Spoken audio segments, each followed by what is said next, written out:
January 11th, 1914. Latitude 69 degrees north, longitude 179 degrees west. The wooden hull of the Karluk had been groaning for weeks, a low, structural sound that the men had learned to sleep through. Then, just before midnight, the sound changed. The ice stopped groaning. It began to crack. The temperature outside the hull was minus 31 degrees Celsius.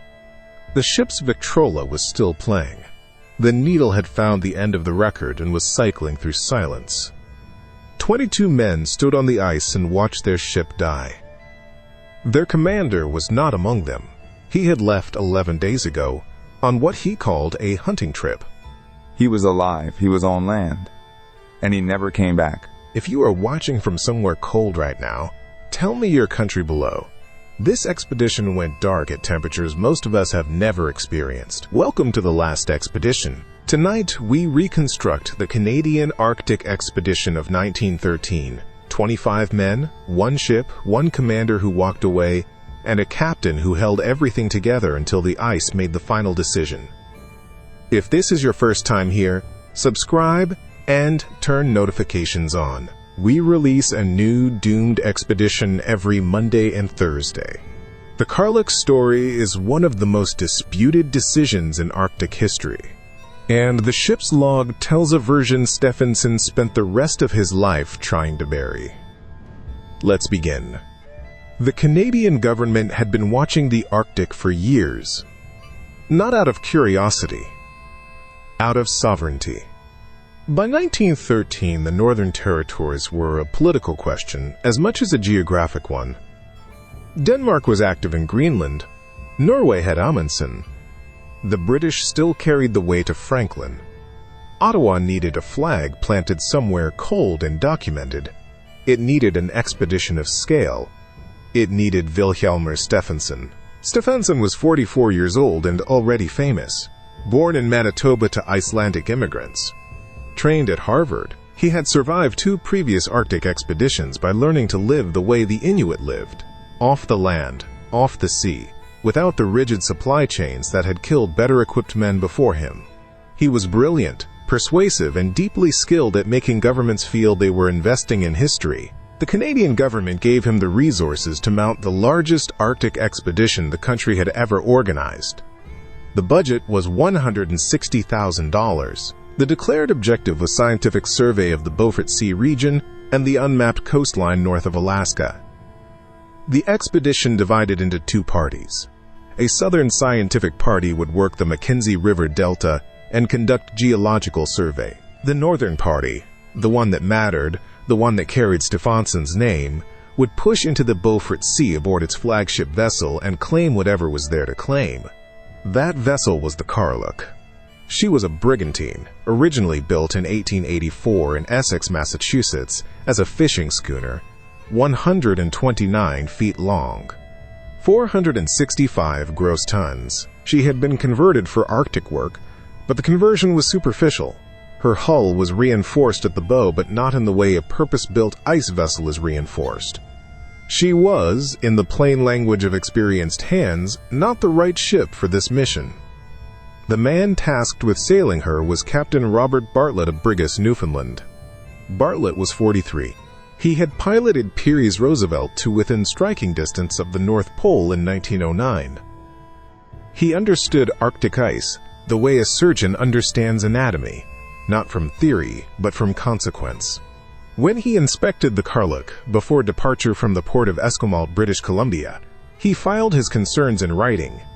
He noted the hull class. He noted the engine output. He noted that the ship was not rated for sustained pack ice pressure. His report, dated June 1913, concluded with a single line: "She is not fit for the service required." The report was acknowledged. The departure schedule did not change. The crew manifest at Esquimalt listed 25 names. Scientists from the Victoria Memorial Museum. An anthropologist. A meteorologist. An oceanographer named James Murray who had wintered at Cape Royds with Shackleton's Nimrod expedition. 4 Inuit hunters and their families. a ship's company of experienced northern sailors, and among the scientists, a young geologist named George Malloch who had never been to the Arctic before. Malloch kept a personal diary from the first day. He wrote carefully. He recorded everything he noticed. That diary would later tell investigators something Bartlett's official log could not. The Karluk departed Esquimalt on June 17, 1913. The harbor master on duty, whose name does not appear in the expedition's published record, was photographed watching the ship clear the breakwater. His expression, in that photograph, is not celebratory. If you were the harbor master who watched them sail, would you have tried to stop them? Let me know in the comments. The route north was ambitious on paper and reckless in practice. Stefansson's plan called for the Karluk to push through the Bering Strait, round Point Barrow, and enter the Beaufort Sea before the summer ice window closed. From there, she would probe north toward the unmapped zone above the Canadian archipelago, the region Stefansson believed concealed undiscovered land. He was not wrong about everything. His geographic instincts were genuine, but instinct does not reinforce a hull. The expedition carried supplies calculated for 18 months, 491 cases of provisions, 73 tins of preserved meat, coal for the boilers measured in tons, not weeks. Bartlett had insisted on the coal. He had also insisted on an emergency sledge depot, pre-positioned on the Alaskan coast before the deep push. That depot would matter later. No one discussed how much it would matter. The Karluk made Nome, Alaska on July 8, 1913. She took on additional fuel and fresh water. Several of the scientists went ashore and sent letters home. Murray, the oceanographer who had survived a previous Antarctic winter, wrote to his sister in Glasgow. The letter was brief. He mentioned the cold. He mentioned the ship. He did not mention Bartlett's report. Geologist George Malloch's diary entry from Nome reads differently. He wrote that Bartlett had spoken to Stefansson again about the hull, privately, not on record.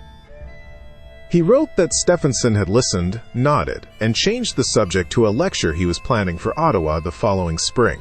Malloch's final line from that entry reads, "The captain believes we are sailing into something the ship cannot survive. I think he is right." The Karluk left Nome on July 10th. The last documented contact with the outside world before the ice closed was a telegraph transmission from Point Hope, Alaska, dated August 2, 1913. Bartlett reported position, fuel levels, and crew status. He noted pack ice forming to the northwest earlier than the charts predicted. He requested updated ice survey data from the Canadian government. No updated data was sent. 5 days later, on August 7th, the Karluk encountered pack ice off Point Barrow at latitude 71 degrees north. Bartlett reduced speed and held position, waiting for a navigable lead to open. The lead did not open. The ice thickened around the hull over the following 18 hours. By August 13th, the ship was locked. She would not move freely again. Not ever. At that moment, with 25 people aboard and the nearest settlement more than 200 miles south, the expedition's commander was standing on the deck making notes about the color of the ice. Stefansson described it, in his journal, as beautiful. The drift began slowly. In the first weeks after the ice locked around the hull at Point Barrow, the Karluk moved northwest at barely a mile per day. Bartlett charted each position with the ship's sextant and recorded it in the log. The crew settled into a routine that was not quite normal, and not quite emergency. It was the suspended state that Arctic veterans recognize as the most dangerous, when the danger is real but not yet immediate enough to force action. Stefansson organized the scientists into daily work schedules. Oceanographic soundings through holes cut in the ice. Meteorological readings every 4 hours. Bartlett watched this and said little. He had begun, quietly, to identify the supplies that could be transferred off the ship and onto the ice without raising alarm. Emergency sledges, pemmican, the Coleman stoves.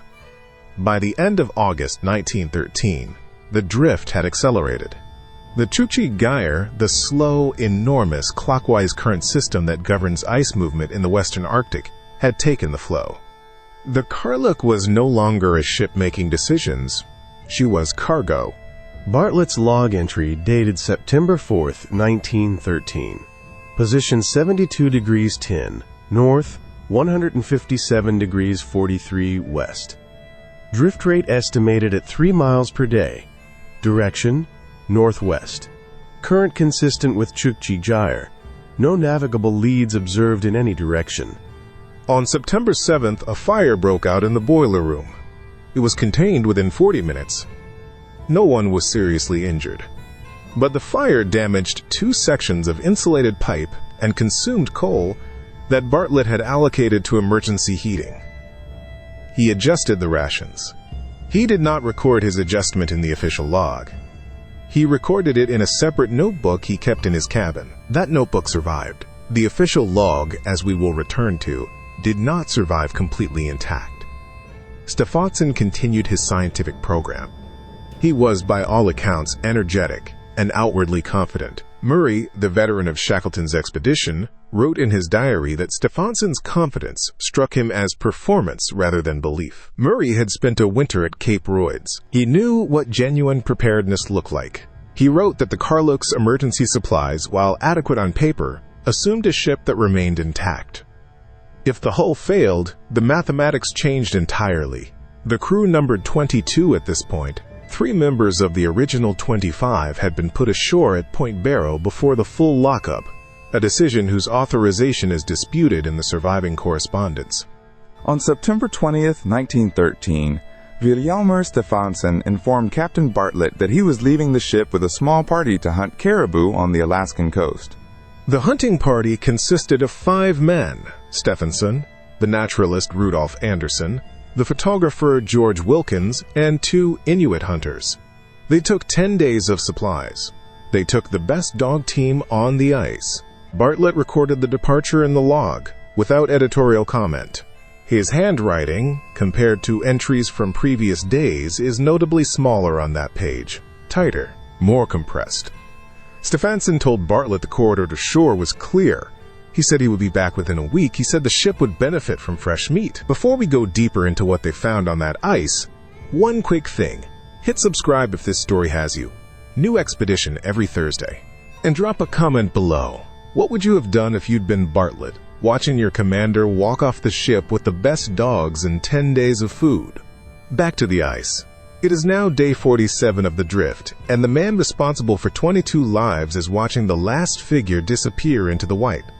The corridor closed within 72 hours. Whether the ice moved faster than Stefansson predicted, or whether he had already predicted this outcome and factored it into his departure, that is the question that investigators, historians, and the survivors themselves could not agree on for the remainder of their lives. What the log records is only the sequence. He left, the ice shifted, the corridor sealed.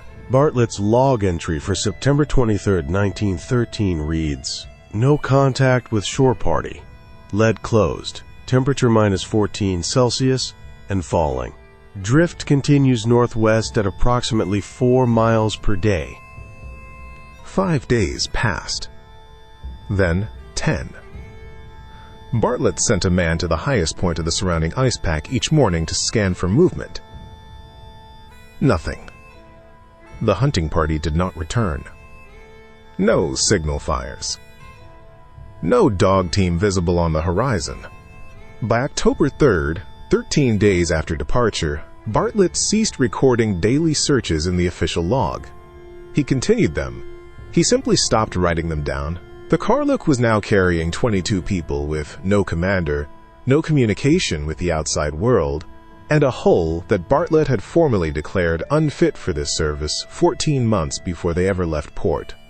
October gave way to November. The Arctic night descended over the floe with the weight of something permanent. By October 15th, the sun barely cleared the horizon at noon. By November 1st, it did not clear it at all. The men moved through total darkness between their work shifts, navigating by lantern between the ship and the ice camps Bartlett had begun constructing as a precaution. He said nothing to the crew about why he was building them. The temperature on November 3rd was minus 26 degrees Celsius.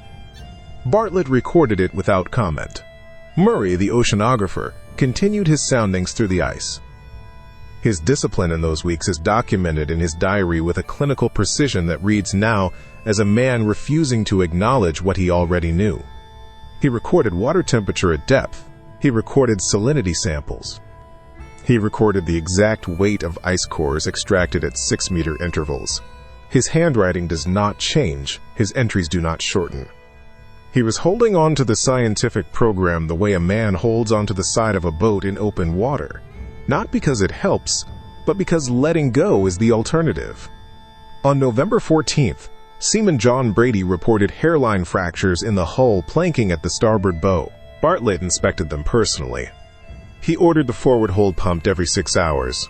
He ordered the coal stores moved aft to redistribute weight. He did not write Brady's name in the official log. The fracture report appears only in Malek's personal diary, in a single sentence. Geologist George Malek had begun rationing his own paper. By December, the drift had carried the Karluk past longitude 175 degrees west. She was moving steadily toward the international dateline, driven by the Chukchi Gyre into water that no vessel in the expedition's charter had ever been intended to reach. The last known position transmitted to the outside world, a brief signal caught by a shore station at Nome, was logged on November 25th.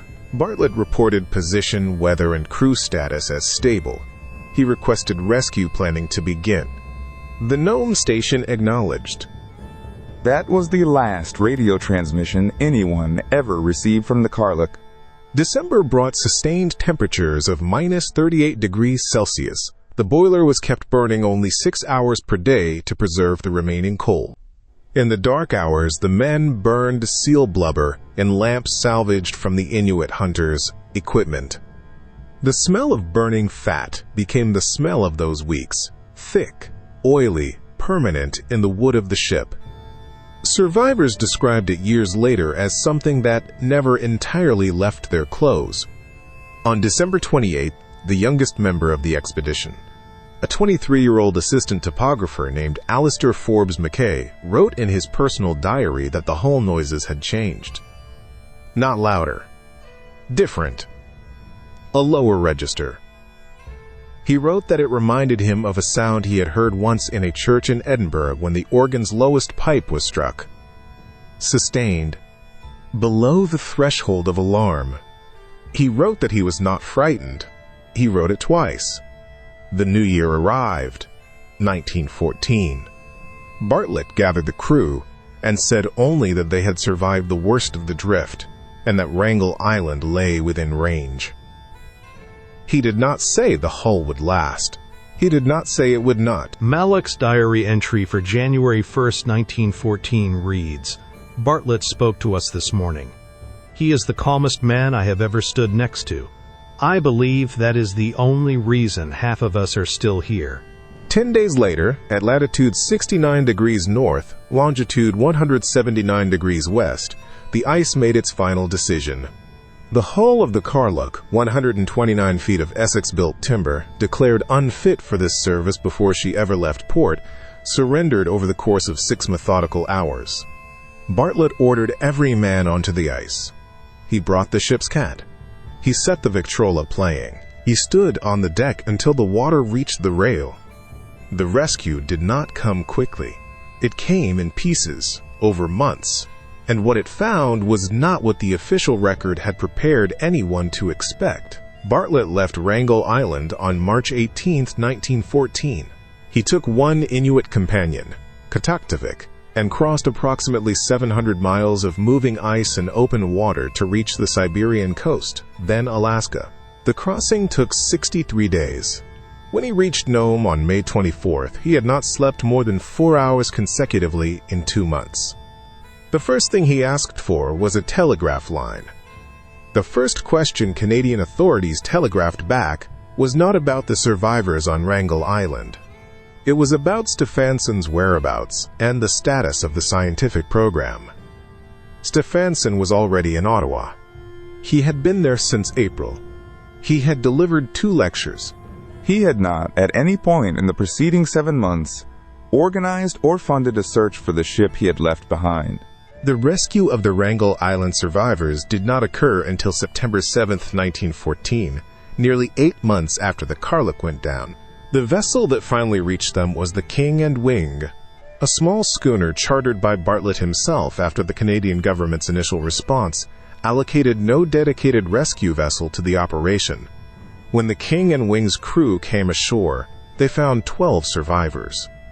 3 more had been evacuated earlier by a separate vessel that had reached the island by chance in August. In total, 14 of the original 25 survived the expedition. 11 did not. The surviving men were, by most accounts, in worse condition than the physical record acknowledged. The official rescue report described the Wrangel Island camp as adequately organized, with sufficient provisions for the period of survival. But Murray, the oceanographer, was diagnosed with nephritis within weeks of rescue. 2 other survivors showed signs of scurvy that a physician in Nome estimated had been developing for at least 4 months. The official report noted their condition as weakened by exposure. It did not note the scurvy. That detail appears only in the Nome physician's private case notes, which were not entered into the Canadian government's file until 1921. That does not match a camp with sufficient provisions.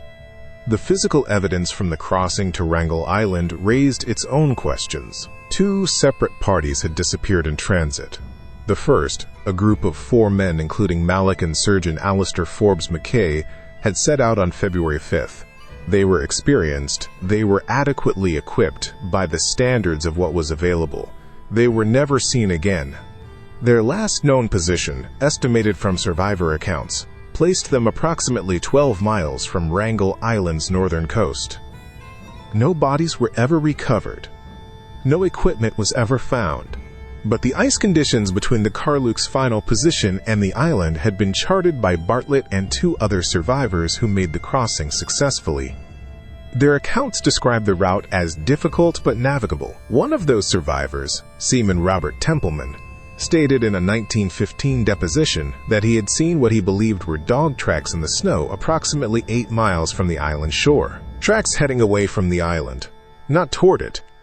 The official inquiry did not follow up on the track sighting. The second disappearance is harder to reconcile. A party of 3 men, Maman, Malak's tent partner, and 2 others, reached Wrangel Island but died there. The cause of death recorded in the official file is exposure and nephritis, but the survivors' accounts of those deaths, collected separately by the rescue crew, do not align with that cause in their timing. Maman's diary, which was recovered from the island camp, records him as mobile and coherent on a date when the official account has him already incapacitated. The gap is 11 days. 11 days in which the diary's handwriting does not change and the official record has him dying. Which of these contradictions bothers you most? Drop it in the comments before we get to Act 4. I want to see which one you clock.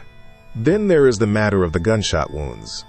Among the deaths on Wrangel Island, 2 men, identified in the official record only as members of the scientific party, died of wounds the survivors described in terms that the rescue crew's report summarized as accidental discharge. But the 3 survivor depositions collected independently used 3 different words for what happened.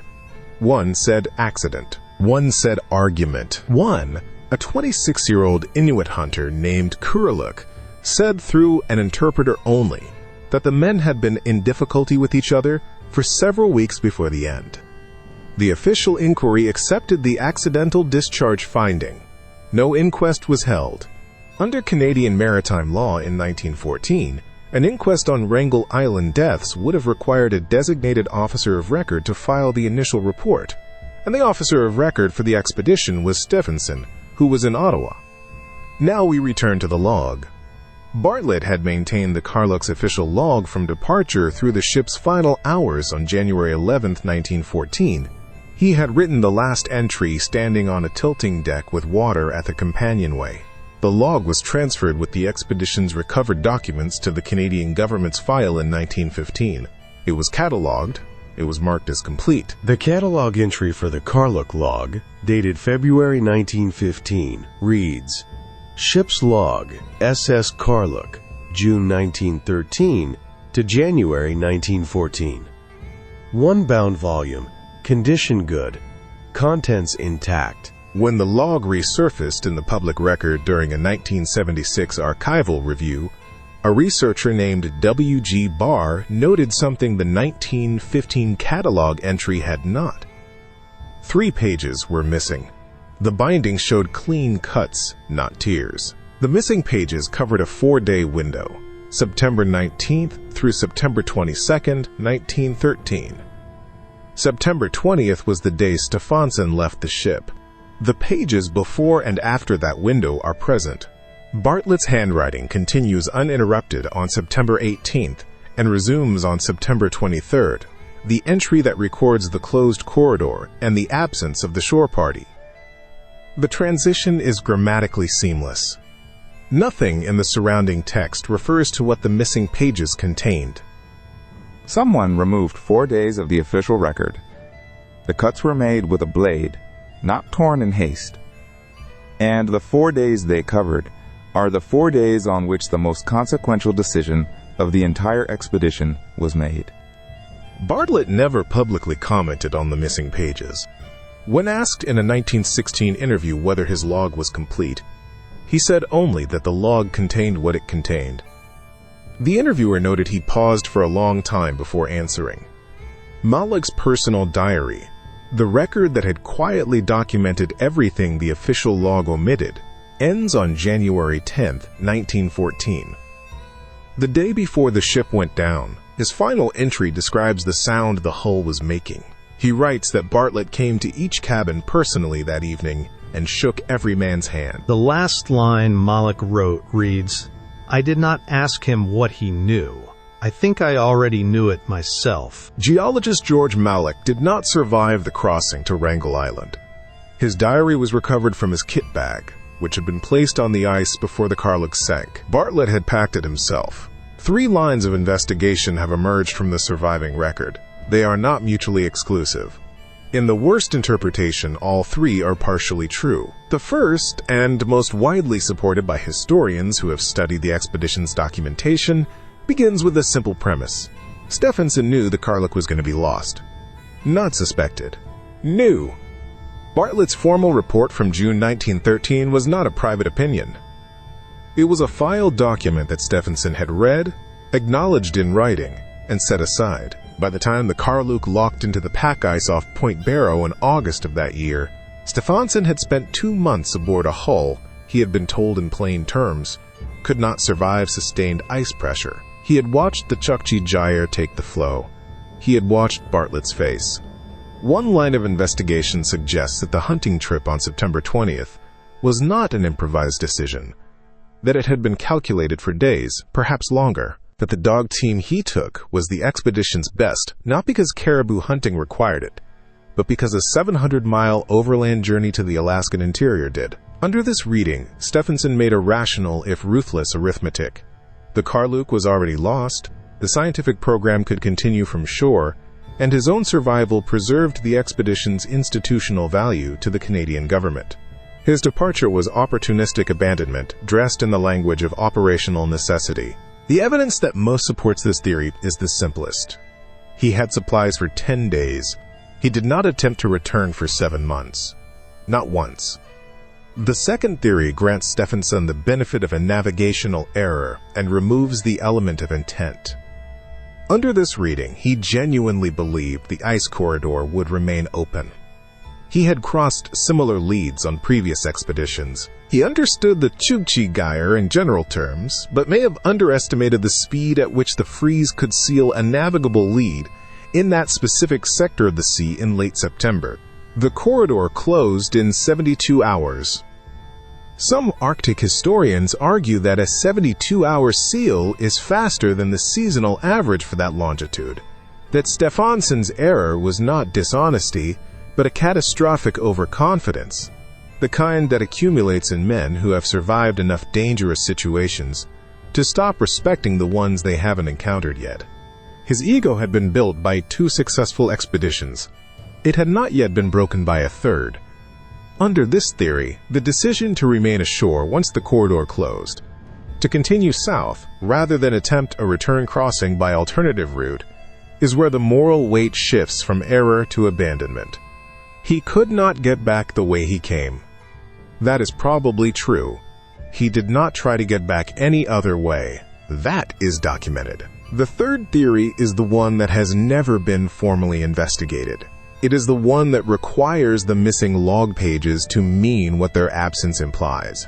The most controversial theory proposes that the pages removed from Bartlett's log documented a direct written order issued by Stefansson before his departure, instructing Bartlett to hold the Karluk's position and await his return. An order that, if entered into the public record, would have placed the legal responsibility for 22 men on a drifting hull squarely on the expedition's commander. Under Canadian maritime law in 1913, an officer who issued such an order and then failed to return without making alternative rescue arrangements could have faced criminal negligence proceedings. It would have ended Stefansson's career. It may have ended more than that. This theory cannot be proven. The pages are gone. Bartlett never spoke to it directly. But the circumstantial architecture around it holds a particular weight. The cuts in the binding were clean. A blade, not a tear.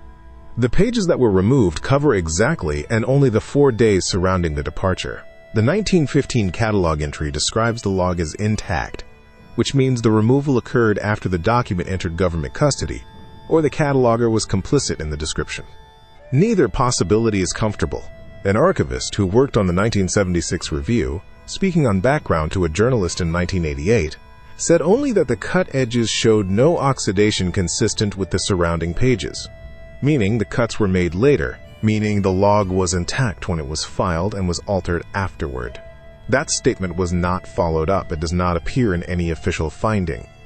What remains, across all 3 theories, is a set of facts the record will not resolve.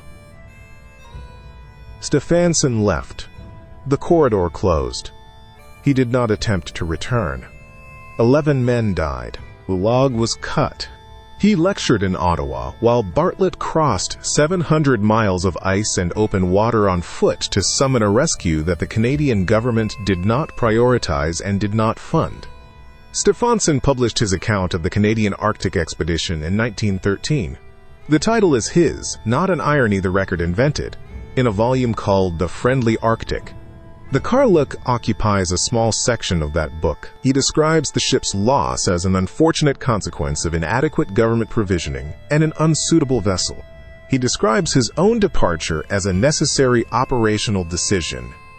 He does not mention Bartlett's June 1913 report.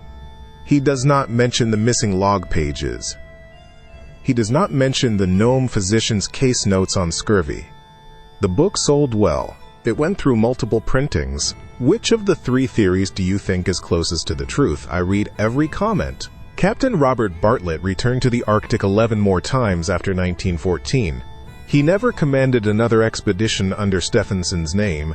He never needed to. The Royal Geographical Society awarded him the Back Grant in 1914, one of the oldest honors in exploration, for the rescue crossing alone. The citation noted his leadership under conditions of extended isolation, extreme cold, and command abandonment. That last phrase does not appear in the citation. It is the phrase that belongs there. Bartlett died in New York in April 1946. He was 70 years old. His obituary in the New York Times ran 4 paragraphs. Stefansson's, when it came in 1962, ran considerably longer. Stefansson had spent the intervening decades writing, lecturing, and consulting. He advised the United States military on Arctic operations during the Second World War. He was, by the standards of institutional memory, a success. Vilhjalmur Stefansson's personnel file at the Dartmouth College Library, where he deposited his papers, contains no reference to the Karluk's official log. The finding aid lists the Canadian Arctic expedition materials across 14 archive boxes.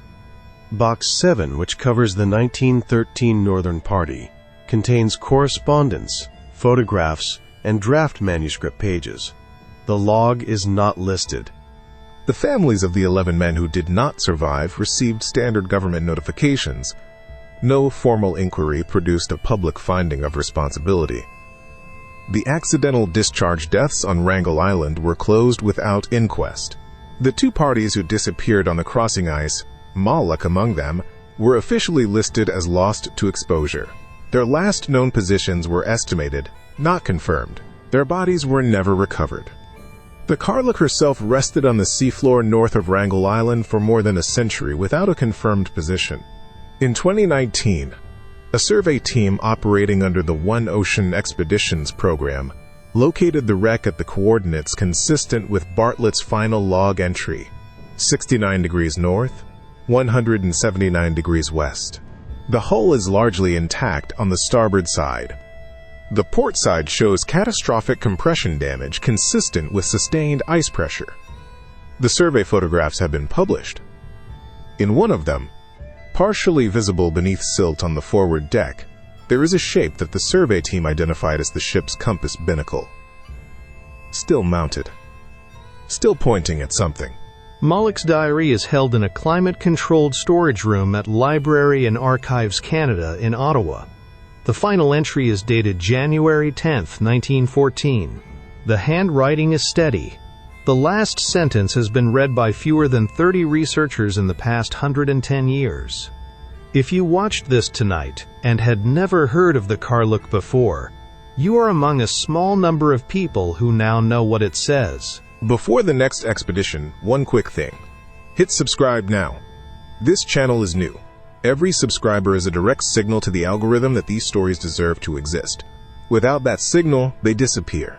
The same way the Karluk disappeared from the official record. Turn on the bell. New expedition every Thursday, no exceptions. No delays, no hiatuses, Thursday.